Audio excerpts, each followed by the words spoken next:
Rasulullah mengabarkan tentang sebuah hadis. Wa inna rajula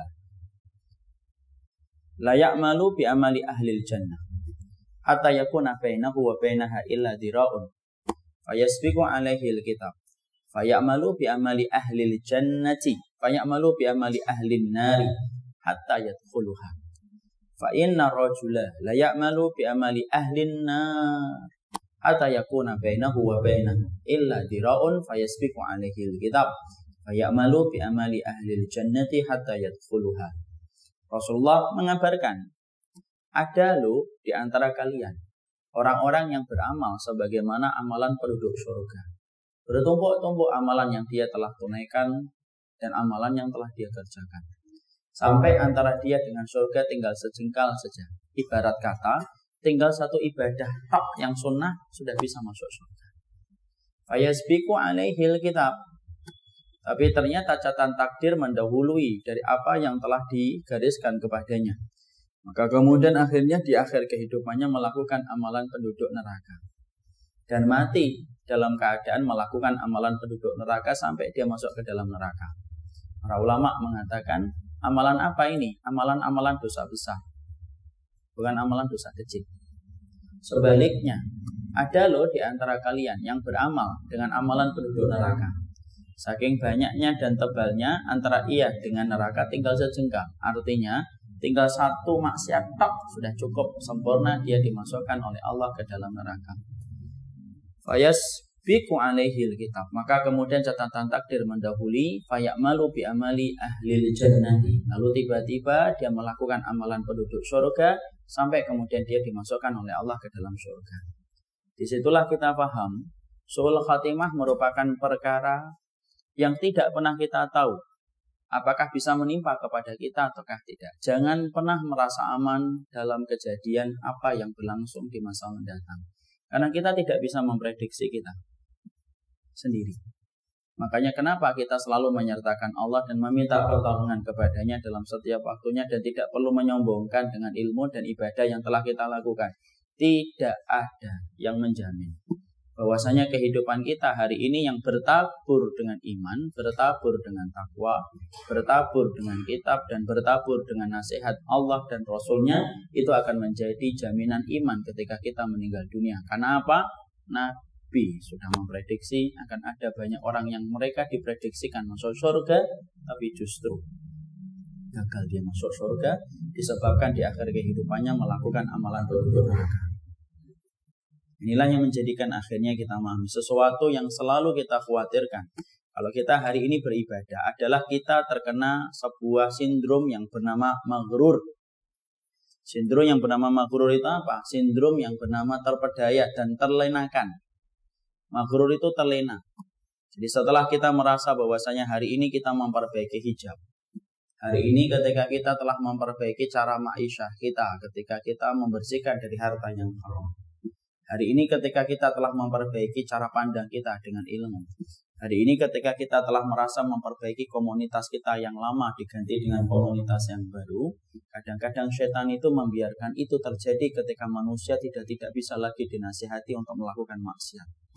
Tapi setan akan memasuki kita dari pintu yang bernama maghrur. Maghrur itu apa? Terlenakan dan terlalaikan. Ketika dia merasa ujub dengan ibadahnya.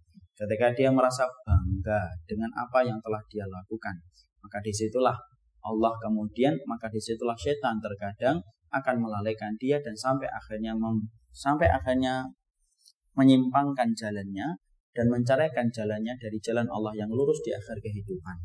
Makanya hari ini ketika kita belajar dari hadis ini, yang kita pahami dari hadis ini, tolong tidak perlu bagi kita untuk kemudian ketika hari ini kita sudah mengikuti berbagai macam hal yang baik, tidak perlu membanggakan secara berlebihan apa yang kita telah temui dan apa yang telah kita lakukan. Karena wallahi hari esok, hari lusa, ataupun 1 tahun di masa mendatang, kita tidak pernah tahu bagaimana nasib yang akan menimpa kepada kita.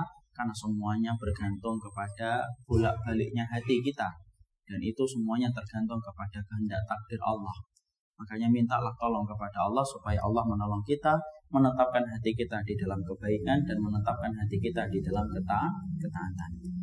Makanya sama pula, kalau kemudian tiba-tiba kita mendapati ada saudara kita yang dulunya sudah bermaksiat, kemudian kemudian hijrah, kemudian dia berbuat baik kembali, kemudian melakukan kembali kemaksiatan, tidak usah dihujat lah.